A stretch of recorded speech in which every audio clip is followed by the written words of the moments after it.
नमस्कार, मैं दौलत राम माल्या, संस्थापक अध्यक्ष, समर्पण संस्था जयपुर। आज काफ़ी दिनों बाद एक इस छोटे से वीडियो के साथ आपके बीच में उपस्थित हूँ। समर्पण संस्था की तरफ से 2023 में अब तक 10 कार्यक्रम हो चुके हैं। हमने पूरा कैलेंडर बनाया था जनवरी 2023 में, 1 जनवरी को ही हमारा कार्यक्रम था। उस कार्यक्रम में हमने कैलेंडर जारी किया था और उस कैलेंडर में 11 प्रोग्राम डिसाइड किए थे। 11 प्रोग्राम डेट टू डेट उनमें से 10 कार्यक्रम हमारे हो चुके हैं। लास्ट कार्यक्रम इस 2023 वर्ष का बचा हुआ है, वो हमारा 24 दिसंबर 2023 को लास्ट कार्यक्रम होगा। सारे कार्यक्रम जो भी इससे पहले किए हैं, वो सब बेहतरीन कार्यक्रम रहे हैं, बहुत ही सफल कार्यक्रम रहे हैं। अब ये जो अंतिम कार्यक्रम है 2023 का, इस कार्यक्रम के बारे में मैं थोड़ी-सी दिशा निर्देश और जानकारी आपके बीच में रखना चाह रहा हूँ। जो कैलेंडर में हमने डिसाइड किया था, उस कैलेंडर के हिसाब से निःशुल्क नेत्र चिकित्सा व लेंस प्रत्यारोपण शिविर कैलगरी आई हॉस्पिटल की तरफ से ये होगा। इसकी परमिशन हमने ले ली है। पूरी व्यवस्था कैलगरी आई हॉस्पिटल की तरफ से रहेगी। जो भी वहाँ पर आँखों की जाँच कराएँगे, उनको चश्मे के नंबर देंगे। जो कुछ बीमारी होगी, उसकी दवाइयाँ देंगे और जिनका ऑपरेशन होना है आँखों का, उन ऑपरेशन के लिए वहाँ पे एक बस आएगी हॉस्पिटल से, बस में वहाँ से बिठा के लेके जाएँगे। कैलगरी आई हॉस्पिटल ले जाकर उनका ऑपरेशन करेंगे। ऑपरेशन करने के बाद दूसरे दिन फिर वापस छोड़ेंगे। ये सारी व्यवस्था हॉस्पिटल की तरफ से की गई है और जयपुर का, पूरे राजस्थान का जाना-माना आँखों का हॉस्पिटल कैलगरी आई हॉस्पिटल है। आप सब इस बारे में जानते हैं। इसके साथ ही हमने एक जोड़ा है, इससे पहले जो नेत्र चिकित्सा का हमने किया था, वो 2018 में 7 जनवरी 2018 को किया था। लगभग 5 साल उस बात को हो गए हैं। अब 5 साल बाद में फिर यह कार्यक्रम हम कर रहे हैं। आस-पास 4-5 गाँव हैं वहाँ पे। उस गाँवों के हिसाब से बहुत ही बेहतरीन कार्यक्रम रहता है और ज़रूरतमंदों को बहुत फ़ायदा मिलता है। जो समर्पण आश्रय केयर भवन है, वहाँ पे निर्माण कार्य पूरी प्रगति पे चल रहा है। बेसमेंट की छत डल चुकी है, उसका पूरा प्लास्टर भी हो चुका है और शायद कार्यक्रम तक पीओपी भी उसके अंदर हो जाएगी। इसी तरह ग्राउंड फ्लोर की स्ट्रक्चर तैयार हो गया है, पूरा हॉल 28.5 बाई 47.5 का क्लीन हॉल बना है। ये दोनों ही मल्टीपर्पज़ हॉल है। ग्राउंड फ्लोर पे एक ऑफिस और टॉयलेट्स और लिफ्ट की जगह भी है। आगे पोर्च भी है। ड्राइववे पूरा हो चुका है। तो ये सारे कार्य लगभग ग्राउंड और बेसमेंट का काम लगभग पूरा हो चुका है। प्लास्टर भी अंदर-अंदर का तो शायद प्रोग्राम तक हो जाएगा। ये सारा कार्यक्रम ये वहीं होगा। इस कार्यक्रम के साथ में हमने एक कार्यक्रम और जोड़ा है, दानदाता सम्मान समारोह। ये दानदाता सम्मान समारोह पिछली बार हमने किया था जब इसका शिलान्यास हुआ था, वो हुआ था 25 दिसंबर 2022 को। 24 दिसंबर 2023 तक पूरे 1 साल पूरी हो जाएगी, 1 दिन पहले है 1 साल में। 25 दिसंबर को 1 साल होगी तो 24 दिसंबर का ये कार्यक्रम है। 1 साल में जिन-जिन्हों ने भी हमें इसमें कंट्रीब्यूशन दिया है, पूरी लिस्ट है मेरे पास में। इस लिस्ट के हिसाब से जो उस कार्यक्रम में उपस्थित थे 25 दिसंबर शिलान्यास में, उसमें जिनको हम सम्मानित कर चुके हैं, जिन्होंने योगदान दिया है और सम्मानित कर चुके हैं, उनको दोबारा सम्मानित नहीं करेंगे। और कुछ दानदाता ऐसे हैं, जो दूसरे कार्यक्रम से विशिष्ट अतिथि और मुख्य अतिथि और उस अतिथि रूम में हमारे बीच में कई बीच के कार्यक्रमों में आए हैं, तो हमने उनको उस अतिथि रूम में उनको सम्मानित कर चुके हैं। तो उनको भी हम रिपीट नहीं करेंगे। तो जिनका अतिथि रूम में सम्मान हो चुका है और जिनका पहले शिलान्यास के टाइम पे सम्मान हो चुका है, उनका तो सम्मान हो चुका। अब शेष बचे कई हमारे जो सदस्य हैं और जो दानदाता हैं, जो पिछले शिलान्यास कार्यक्रम में नहीं आए थे, उस शिलान्यास कार्यक्रम में जो आए थे उनका तो सम्मान हो गया था, लेकिन वो जो नहीं आए थे, उनको अब लिस्ट में लेके उनको भी सम्मानित करेंगे। और इस बीच में जो-जो भी योगदान दे रहे हैं, चाहे वो 51,000 का योगदान हो, चाहे लाखों का हो, चाहे फिर ₹1100 का योगदान हो, सभी को सम्मानित करेंगे। जिन्होंने भी योगदान दिया है पूरी लिस्ट है, और ये लिस्ट करीब-करीब 125 के लगभग मेरे को लगता हो गई है। इसमें से काफ़ी लोगों के 50-60 के तो शायद सम्मान हो चुके हैं, और जिनके बाकी हैं, उन सबको सम्मानित करना है। कुछ लोग ऐसे हैं जिनको हमने विशिष्ट अतिथि में रखा है, जिन्होंने अच्छा योगदान दिया है और अच्छे पदों पर हैं, तो विशिष्ट अतिथि जिनको आमंत्रित किया है, तो वो विशिष्ट अतिथि के रूप में ही उनका सम्मान हो जाएगा। तो उनको तो विशिष्ट अतिथि जो भी हमारे पास 15-20 जो भी आएँगे इसमें, उनको तो सम्मानित विशिष्ट अतिथि के साथ इस कार्यक्रम में हो जाएगा। इसके साथ ही फिर दानदाता सम्मान समारोह है, उसमें दानदाता जो शेष बचेंगे, उनको दानदाता सम्मान, तो रिपीट डबल नहीं करेंगे, क्योंकि नहीं तो फिर वो बहुत लंबा कार्यक्रम हो जाता है। और कार्यक्रम ये 10 बजे से 1 बजे तक रहेगा। बेसमेंट हॉल में हमारा कैंप चलता रहेगा।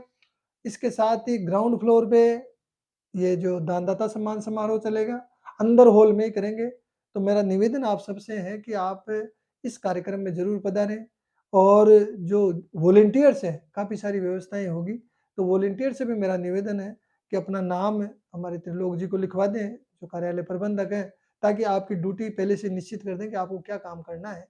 जो भी वहाँ आना चाहते हैं, और प्रतापनगर से 5-7 गाड़ियाँ जाती है, मेरे घर से क्या आस-पास से ही, तो आप जिनके पास गाड़ियाँ नहीं है, वहाँ मेरे पास आ जाएँ सुबह 9 साढ़े 9 बजे, 9 बजे के लगभग, तो वहाँ से हमारी साथ में गाड़ियों में चल सकते हो आप, जिनके पास भी गाड़ी नहीं है। बाकी सीधे कोई डायरेक्ट जाना चाहे, मैं लोकेशन भी डालूँगा, सब कुछ ग्रुप पे चलता रहता है, तो वो सारा ग्रुप पे डालूँगा। तो वो आप इस तरीके से, जो भी वॉलंटियर जिनके पास साधन नहीं है, वो इस तरीके से पहुँच सकते हैं। तो आप सब जो भी सेवा करना चाहते हैं, वो इसमें ज़रूर आप एक बार नाम लिखवा दें, ताकि इसकी वॉलंटियर्स की व्यवस्था हम कर सकें। दानदाता सम्मान समारोह और आँखों का कैंप, इसके साथ ही हम दोपहर का लंच भी रखेंगे, और लंच, सर्दी का मौसम है, तो हमने पोस्ट बड़े का हिसाब ही सोचा है कि भाई पोस्ट बड़ा रखेंगे, तो हलवा रख लेंगे, पूड़ी सब्जी हो जाएगी, तो दोपहर का लंच हो जाएगा। जो भी बाहर से काफ़ी लोग आएँगे, और जो भी हमारे वहाँ उपस्थित रहेंगे, सब लोगों के लिए वो खुला एक प्रतिभोज रहेगा, तो वो हम इसकी छत पे रख लेंगे। तो इस तरीके से वो सारी व्यवस्थाएँ वहाँ चलेगी, और बहुत ही बेहतरीन कार्यक्रम, हम इसको लास्ट कार्यक्रम है, इसको बेहतरीन बनाएँगे, आप सबके सहयोग से बनाएँगे, तो आप सब का इसमें पूरा योगदान चाहिए। जहाँ आप पैसा देना अलग योगदान है, व्यवस्थाएँ और चीज़ें हैं, वो योगदान बहुत बड़ा योगदान होता है। आप समय, जितना आप समय देंगे, उतना ही अच्छा कार्यक्रम ये होगा।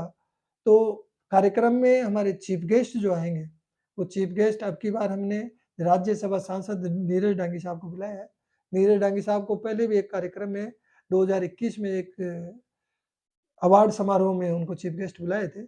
अब दोबारा फिर हम उनको बुला रहे हैं, और उनसे हमने योगदान की भी के लिए भी कहा है। हो सकता है कि उनकी तरफ से यदि व्यवस्थाएँ सही बैठती है, उनका जो सिस्टम है, उनका जो सांसद कोटा होता है, उसमें से कुछ योगदान मिल सकता है, तो उन्होंने आश्वासन दिया है, तो वो भी हम उनसे लेने का प्रयास करेंगे। तो मुख्य अतिथि हमारे नीरज डांगी साहब रहेंगे। इसी तरह अध्यक्षता जो स्थानीय एमएलए हैं, अभी चुनाव नतीजे आ चुके हैं, और स्थानीय नए एमएलए, जो पहले वाले एमएलए थे, वही दोबारा एमएलए बने हैं, लक्ष्मण मीणा जी। तो उनको मैंने प्रार्थना की थी, उनसे फ़ोन पे बात हुई है, मिलना अभी बाकी है। तो अध्यक्षता हम लक्ष्मण मीणा साहब की रखेंगे। पिछले जो शिलान्यास कार्यक्रम था, शिलान्यास में भी आप वो चीफ गेस्ट आए थे, उनसे भी हम योगदान की प्रार्थना करेंगे, जो भी उनका सहज भाव से कुछ योगदान कर सकेंगे तो। तो हमारे अध्यक्षता और मुख्य अतिथि ये दोनों फाइनल हैं। इसके साथ ही विशिष्ट अतिथि बहुत सारे हैं, जो भी हमें योगदान दे रहे थे इस टाइम में, किसी ने 21,000 दिए, किसी ने 11,000 दिए, हम सबको विशिष्ट अतिथि में जोड़ते चले गए। तो ये भी जो भी 10-12 लोग हैं, ये पूरी लिस्ट इसका पोस्टर डिज़ाइन करके ग्रुप पे डाल देंगे, और जो भी अब योगदान 2-3 दिन में देंगे, उनको और उसमें जोड़ देंगे। तो विशिष्ट अतिथि की हमारी लिस्ट फाइनल है, अतिथियों की लिस्ट फाइनल है। ये पूरा ओवरऑल इसका पोस्टर डिज़ाइन हो जाएगा। केलगरी आई हॉस्पिटल के कैंप का हमारा अलग पोस्टर है, दानदाता सम्मान समारोह का अलग पोस्टर है। दोनों 2 पोस्टर हमने डिज़ाइन किए हैं इसके, और ये लिस्ट है, ये डोनर्स की लिस्ट है। कई हमारे साथी हैं कि साहब मेरे को कहीं भी नाम नहीं चाहिए, कुछ भी नहीं चाहिए, लेकिन फिर भी एक हिसाब-किताब होता है, तो उसमें हमने जोड़ा है। 1-2 जगह गुप्त दान भी लिखा है, जिन्होंने नाम के लिए मना किया था, तो हमने गुप्त दान लिख दिया उस जगह। तो वो जैसा भी योगदान है, हिसाब एक-एक पैसे का पूरा है। जिन्होंने नाम के लिए नहीं कहा, तो भी हमारे पास ऑफिस में रिकॉर्ड है, लेकिन इसमें गुप्त दान लिखा हुआ है। सारा हिसाब किताब पहले करीब 10-15 पहले हमने ग्रुप पे डाल दिया था, अब तक कितना खर्चा हुआ है, कितना पैसा आया है। अब लगभग अंतिम में सारे जो भी नए आते जा रहे हैं कंट्रीब्यूशन, और हम काम को बढ़ाते जा रहे हैं, इस तरीके से होगा। और प्रयास जारी है कि हमारा सोच यही है कि काम रुकेगा नहीं, ये चलता रहेगा, और इसके ऊपर 2 मंजिल और बननी है, और वो 2 मंजिल भी ईश्वर ने चाहा तो हमारा मनोबल पूरा मजबूत है, और हम बना के पूरा प्रयास करेंगे कि ये एक साथ ही बने, कोई बीच में काम को ब्रेक ना करना पड़े। फर्स्ट फ्लोर पे हम वृद्धाश्रम के लिए रखेंगे, पूरी डॉर्मेट्री रहेगी, उसमें वृद्ध लोग रहेंगे। सेकंड फ्लोर पे हमारा बच्चों का रहेगा, जिसमें अनाथ बच्चे रहेंगे। थर्ड फ्लोर पे उसपे एक किचन और डाइनिंग का स्पेस है, और एक कमरा है, स्टोर टाइप है, ये थर्ड फ्लोर टॉप पे दिए है। वो इस एलिवेशन में हमारा नहीं दिख रहा है, लेकिन वो भी बनेगा। ये ओवरऑल अब जो काम बच रहा है, वो एक एस्टीमेट मैंने तैयार किया है, और एस्टीमेट कई डोनर्स को मैंने भेजे हैं, कंपनियों को भी मैंने भेजा है उसको। जहाँ कहीं से सीएसआर का किसी भी तरीके का फंड डोनेशन में हमें मिलता है, उसके पूरे प्रयास कर रहे हैं। तो ये स्ट्रक्चर के बाद अब जो काम बच रहा है, वो 1 करोड़ 43 लाख का लगभग बच रहा है, और 8 लाख की उसमें लिफ्ट भी जोड़ दी है। तो और ये सारा काम अभी तो लगभग 1 करोड़ 40 लाख 50 लाख जो भी लगेंगे वो लगेंगे। तो वो सब खुला-खुला एक एस्टीमेट बना रखा है। बाकी इसको सॉर्ट कर के हम हर चीज़ में पैसा बचा रहे हैं। हमारा मटेरियल भी सस्ता आ रहा है, लेबर भी हमारे सेवा भाव से काम कर रही है, बिजली वाला भी फ्री काम कर रहा है, एसी वाला फ्री काम कर रहा है, पीओपी वाला फ्री, काफ़ी जो लेबर के काम हैं वो तो बहुत फ्री हो रहे हैं। तो इस तरीके से हम इस बिल्डिंग को सस्ता बनाने की कोशिश कर रहे हैं, जो भी सेवा कर रहे हैं, उनकी सेवा प्रवान हो रही है। तो ये कार्यक्रम की रूपरेखा है, और इस कार्यक्रम में समय निकाल कर आप इसमें ज़रूर आएँ, और वॉलंटियर्स की सेवा हम निर्धारित कर देंगे। ओवरऑल एक मीटिंग भी बीच में करेंगे, एक वो पोस्टर डिज़ाइन हो जाए तो पोस्टर का विमोचन भी कर लेंगे। बार-बार मीटिंग में सब आ भी नहीं पाते हैं, तो इसलिए एक मीटिंग कार्यक्रम से पहले एक मीटिंग होगी, और अगले साल का 2024 का कैलेंडर वो भी हम एक तैयार कर लेंगे, तो वो शायद मीटिंग में हम जारी कर लेंगे या प्रोग्राम में जारी कर देंगे। तो वो भी एक पहले से डिसाइड हो जाता है, हमारा अगले साल जो भी 2024 के अंदर हमारे जो कार्यक्रम होंगे, वो भी हम डिसाइड हो जाएँगे। बिल्डिंग का काम रुकेगा नहीं, वो रेगुलर चलता रहेगा। ये ज़रूर है पैसा कम हुआ तो वो स्लो हो जाएगा, लेकिन हम रुकने नहीं देंगे उसको, किसी भी तरह चलता रहेगा। ये 40 लाख रुपए का काम कुछ भी नहीं था, लेकिन हमने दम लगा के, हमारे कर्नल साहब ने कहा बनेगी ही बना देंगे, और उन्होंने पीठ थपथपाई, हम स्टार्ट हो गए, और यहाँ तक 40 लाख का काम हो चुका है। आप सबके सहयोग से मैं सभी दानदाताओं का, सहयोगकर्ताओं का हृदय से आभारी हूँ कि आपने इस परमार्थ काम में सहयोग दिया है। मैं उस विज़न को देखता हूँ, हमेशा रात को सोता हूँ भी तो भी वही विज़न देखता हूँ, जब सुबह उठता हूँ तो भी वही विज़न देखता हूँ, वो बच्चे किस तरीके से वो अनाथ बच्चे, बुजुर्ग रहेंगे, उसको इमेजिन करता हूँ मैं, और वो इमेजिन दिन-रात करता हूँ ताकि वो सबकॉन्शियस में सेट हो जाए, और वो सबकॉन्शियस फिर तो परमात्मा का काम है, वो अपने आप होता जाएगा। तो ये चल रहा है काम, और मालिक करवा रहा है। ये हमारे अपने प्रयास हम करते जा रहे हैं। तो आप सभी से पुनः ये निवेदन है कि इस कार्यक्रम में जो भी और योगदान देना चाहते हैं, आप योगदान दें। सभी का हम सम्मान वहाँ करेंगे। एक लिस्ट तैयार कर लेंगे प्रोग्राम से पहले, जिन-जिन का भी योगदान है। ऐसा नहीं है साहब मेरे पास ज़्यादा नहीं है तो नहीं कर सकता। आपके पास 1100 तो 1100 भी कर सकते हो, 500 तो 500 भी कर सकते हो, लेकिन आपका योगदान वहाँ पे इस यज्ञ के अंदर बहुत ही बड़ा महत्व रखता है। तो आप सबसे मेरा निवेदन है कि सहज भाव से, क्योंकि जिन्होंने पहले योगदान दिया था, कईयों ने पहले 51,000 दिए थे, फिर 21,000 और दे दिए, किसी ने 50,000 दिए थे, फिर 50,000 और दे दिए, और कोई 11,000 दिया था, उन्होंने 10,000 और दिए, वो 21,000 फिर हो गए। तो इस तरीके से औरों ने दिए भी हैं, और जिन्होंने और दे सकते हैं, मालिक ने आपको दिया है, ईश्वर ने जब भरपूर दिया है, तो फिर हमें उदारता बरतनी चाहिए। तो आप थोड़ा-थोड़ा, आप सब संस्था के साथ जो भी जुड़े हैं, थोड़ा-थोड़ा और योगदान करें ताकि ये काम रुके नहीं, और प्रकृति के साथ हमारा चलता रहे। इन्हीं भावनाओं के साथ हँसते रहिए, मुस्कुराते रहिए, और जीवन को आनंद से जीते रहिए। थैंक यू, धन्यवाद।